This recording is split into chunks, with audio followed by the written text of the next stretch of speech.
welcome to the Deep Dive. Today, we're jumping into the world of university life. Yeah, we've got some really interesting material here. It's aimed at helping people talk about university naturally, but honestly, I think it's useful for pretty much anyone. I agree. Whether you're maybe thinking about going, or you're there right now, or, just curious. Right. This should give you a good handle on the key bits, the language people use. Exactly. Think of it as a quick guide to understanding university basics. We'll look at vocab, daily life, social stuff. Opinions, future plans, all that kind of thing. It's all based on the info we reviewed. Our mission, really, is just to lay out what university life involves according to these sources, and hopefully give you some clear insights. Yeah, it should be interesting. Okay, let's dive in then. Where do we start? Well, let's start with the basic words you hear all the time, the essentials. Good idea. So obviously, university itself. Then there's degree. That's the qualification you get at the end. Right. And you study a specific course or maybe program. Exactly, same idea.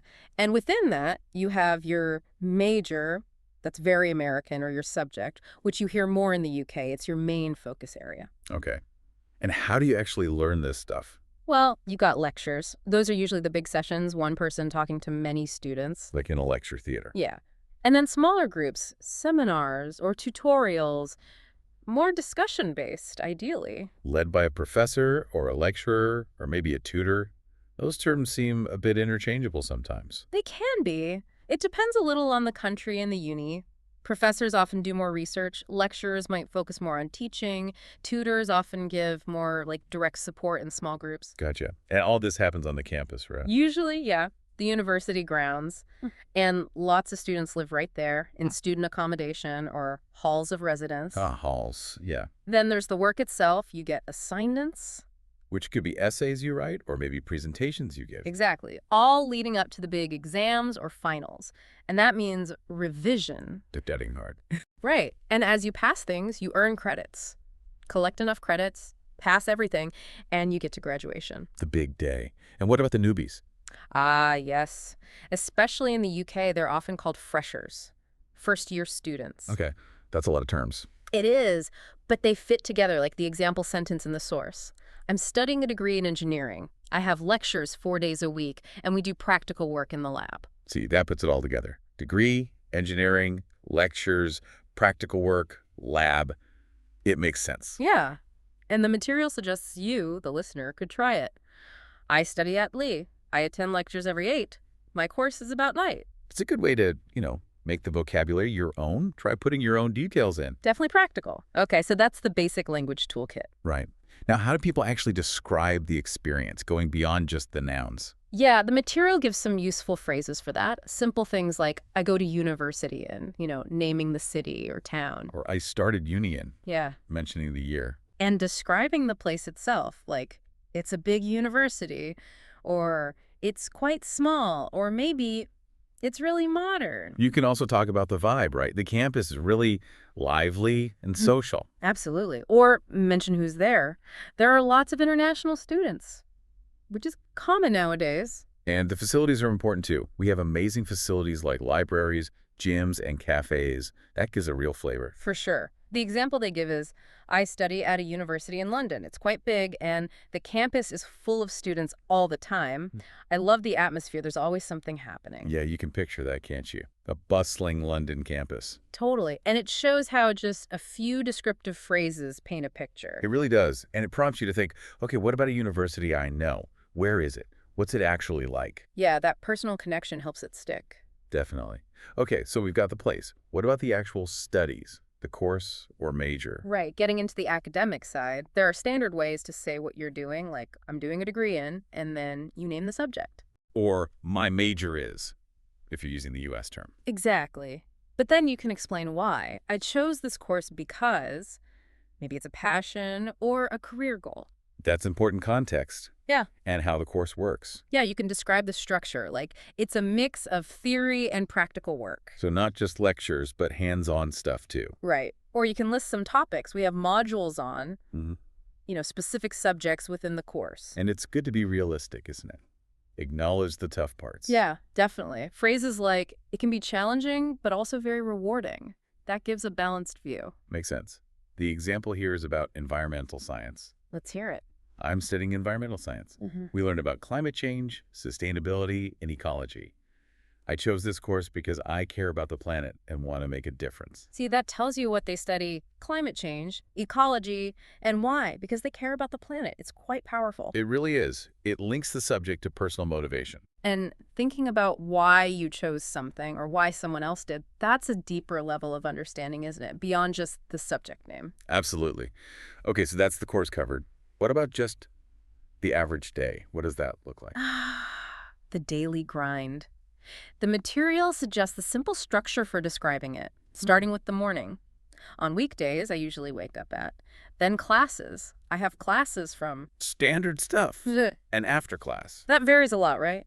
After class, I go to the library or I hang out with friends. Maybe I do some part-time work. Yeah, balancing study with other things and the evening. Usually either more study in the evening I revise, or downtime, or relax at home. Okay, pretty straightforward. The example given is. I usually wake up at 7:30. I have lectures from 9 to 12 and sometimes tutorials in the afternoon. I usually study in the library for a few hours and go home around 5. That sounds like a pretty typical, quite disciplined student day, actually. Library time built in. It does, but, others might have evening classes or work shifts or sports practice. It really varies. True, but that example gives a solid baseline, and it highlights that time management thing we mentioned earlier. Exactly. Juggling lectures, tutorials, library time, maybe a job. It's a skill you learn fast. Or you struggle, yeah. But it's not all work and no play, surely. Yeah. What about the social side? Oh, absolutely crucial. The sources definitely cover that. A big starting point is often Freshers Week or Orientation Week. Right, that first week. The material says, I met a lot of people during Freshers Week. Yeah, it's designed for that. And then there are clubs and societies.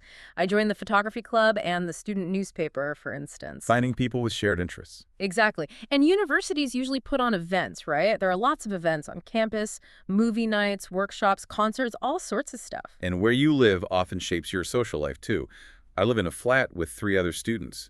That creates its own dynamic. For sure. Sharing a kitchen, bumping into each other, and then just, hanging out. I usually go out with friends on Fridays. The classic student night out, perhaps. Maybe. The example provided is quite nice. I joined a language exchange club, and it's been amazing. I've made friends from different countries and improved my speaking skills, too. On weekends, we often go to student cafes or explore the city. That sounds great, actually. Making international friends, practicing languages, and exploring. It shows the broadening aspect of uni life. Yeah, it's not just the academics. It's about building that community, finding your tribe, so to speak. Makes sense. Okay, so you're living the life, studying, socializing. You start to form opinions about it all. How do you talk about those? Good question. The material gives some straightforward ways to express your thoughts, starting simply with, in my opinion, Can't go wrong with that. or explaining your view. I think university is a great experience because, and then give your reasons. But it's okay to mention the negatives too, right? Oh, definitely. Like, sometimes it's stressful, especially during exam season. That's a very common feeling. I bet. And you can even critique the system a bit. Yeah, like, I wish there were fewer exams and more group work. Expressing a preference for how things could be done. While focusing on what you value most.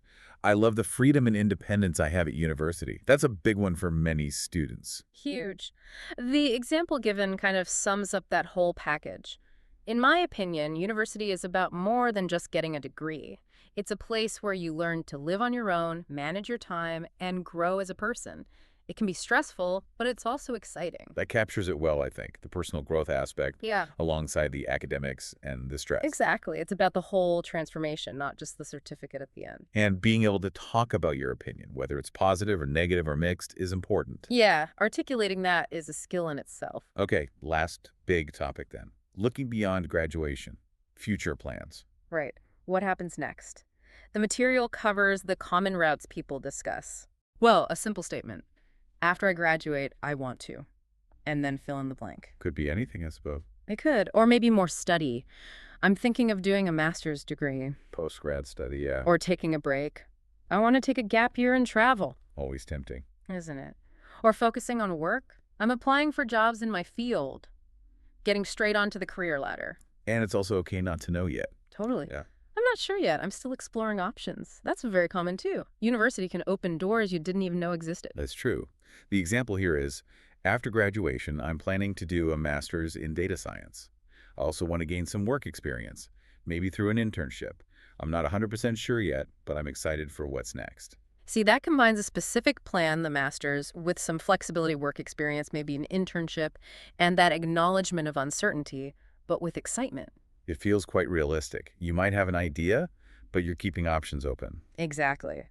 And uni itself might change your plans entirely from when you first started. Good point. Yeah. So, okay, I think we've covered the main areas from the source material. Yeah, seems like it. We hit the essential vocab, How to describe the uni experience itself, the campuses, the facilities, talking about your course, the why behind it, the daily routine, managing time. the social life, clubs, friends, living situation. Expressing your opinions, the good and the bad. And finally, looking ahead to life after graduation. So hopefully for you listening, this gives you a much clearer picture of how to talk about university life. Yeah, some practical language and maybe some food for thought about the whole experience, whether it's yours or someone else's. And here's maybe a final thought to chew on. How does this whole university experience, whether you actually go or just observe it, kind of shape people? Right. And maybe society more broadly? That's a big question. It is. But thinking about that personal growth, the independence, the career paths we talked about, Yeah. what are the really significant impacts of higher education that stand out from our discussion? Something to reflect on. Definitely. And actually, the source material had a nice little challenge suggesting you record a quick voice note or maybe jot down a paragraph about a university experience. Using some of these phrases we talked about. Exactly. It's a good way to, try out the language and make it more concrete for yourself. Good practical application. Well, that brings us to the end of this deep dive. Thanks so much for joining us. Yeah, hope you found it useful.